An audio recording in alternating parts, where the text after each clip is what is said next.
Foggy morning guys. Tingnan nyo oh, sobra ka foggy. Ayan.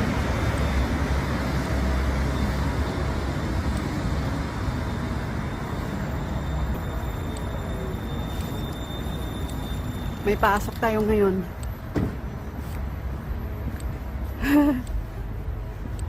Sobrang lamig.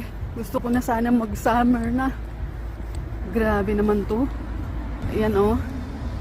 Ala. Pagi kaayo ba?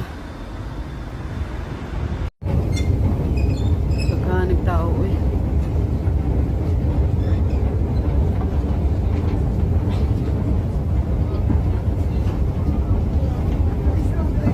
Gusto ko talaga mainit na mainit yung sisling na sisling. Tingnan mo, musok.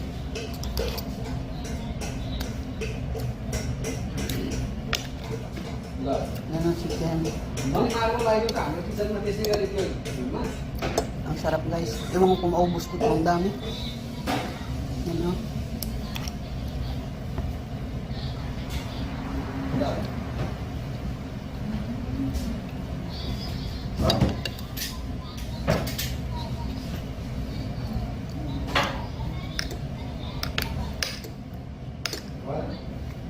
Mahaba kasi yung oras ko today, kaya medyo gutom na gutom. Dito pala ako kumain sa Sana's Kitchenette. Sana's Kitchenette. Dito ako kumain.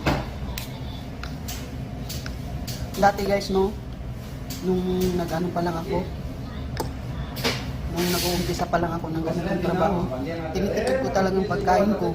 Pero ngayon hindi na. Pag nagutom ako, kain talaga ako. Para saan ako nagtatrabaho? Para kumain.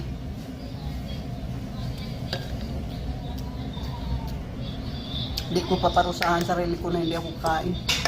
Basta nagutom ako, kain talaga ako kung anong gusto ng bituka ko, ng stomach ko. Wala akong pakialam kung magkano. Basta ang importante sa akin, masaya yung stomach ko. Kasi pag masaya yung tiyan mo, may energy ka talaga buong araw.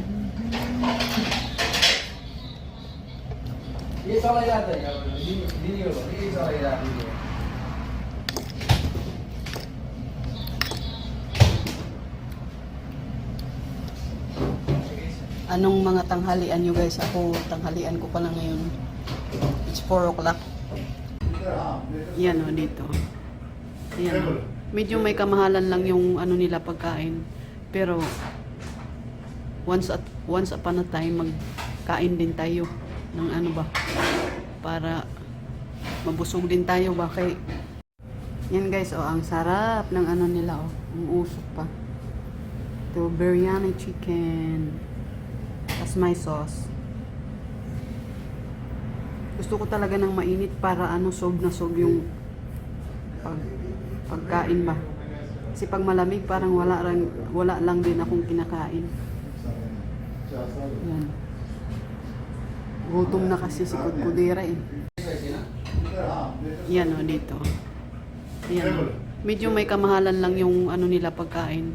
Pero once upon a time, magkain din tayo ng ano ba, para mabusog din tayo ba, kay bigat pa naman ang ating.